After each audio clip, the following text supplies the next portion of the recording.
Los Incoterms fueron creados por la Cámara de Comercio Internacional y consisten en una serie de criterios y terminología comercial de importante utilidad para llevar a cabo transacciones comerciales internacionales. El uso de estos términos no es obligatorio, aunque son utilizados ampliamente porque establecen parámetros claros y sencillos. Los Incoterms regulan 4 grandes áreas: la entrega de mercadería, la transmisión de riesgos, la distribución de gastos y los trámites de documentos aduaneros. Los Incoterms se dividen en 4 categorías: E, F, C y D.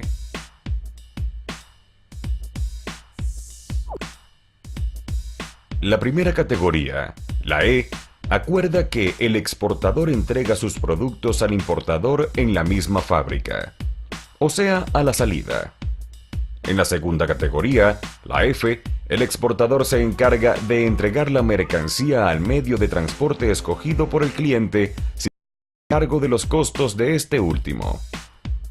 En la tercera categoría, la C, el vendedor se encarga de contratar un medio de transporte y entregarle la mercancía. En la última categoría, el vendedor se hace cargo de todos los gastos y riesgos necesarios para llevar la mercancía al país de destino. Los diferentes términos de los Incoterms los revisaremos a continuación. El primero es el ex-works o en fábrica, que se utiliza cuando el exportador pone la mercancía a disposición del importador en su propia fábrica. Este es el Incoterm preferido por las pequeñas empresas. El Incoterm Free Alongside Ship, o FAS, se utiliza cuando el exportador entrega la mercancía en el muelle del puerto de carga convenido. El Incoterm FOB traslada las responsabilidades una vez que la carga es colocada sobre el buque que la transportará. Los términos del Free Carrier, o FCA, indican que el exportador se compromete a entregar la mercancía en un punto acordado dentro del país de origen y que se hace cargo de los costes hasta que la mercancía está situada en ese punto, despachada en aduana o dejada en manos del transportista fijado por el importador.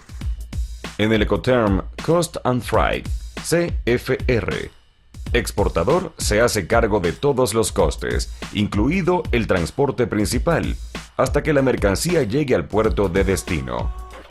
Sin embargo, el riesgo se transfiere al comprador en el momento en que la mercancía se encuentra cargada en el buque en el país de origen. CIF. Este Incoterm, Cost, Insurance and Freight, se usa cuando el exportador se hace cargo de todos los costes, incluidos el transporte principal y el seguro, hasta que la mercancía llega al puerto de destino. Aunque el seguro es contratado por el exportador, el beneficiario es el importador, por lo que el riesgo se transfiere a este en el momento en que la mercancía se encuentra cargada en el buque.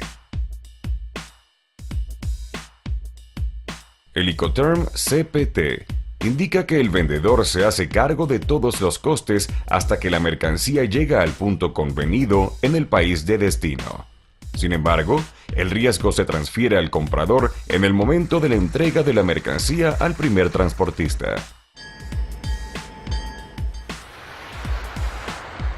El Incoterm SIP se utiliza cuando el exportador se hace cargo de todos los costes, incluido transporte y seguro, hasta que la mercancía llegue al punto convenido en el país de destino.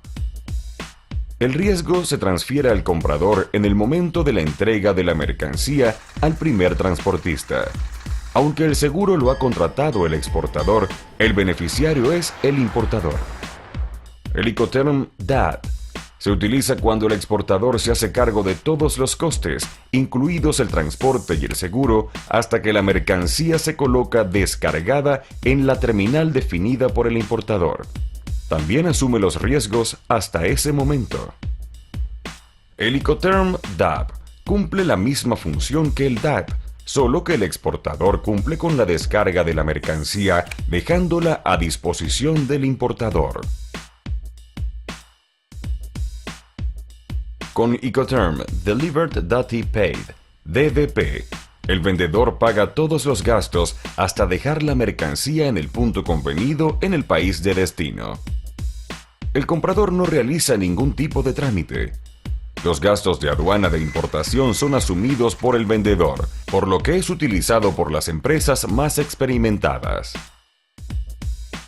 Recuerde que también puede utilizar los Incoterms anteriores, como el DAF, DES, DEQ y DDU, de la versión del año 2000, que el 2010 fueron reemplazados por el DAT y el DAP.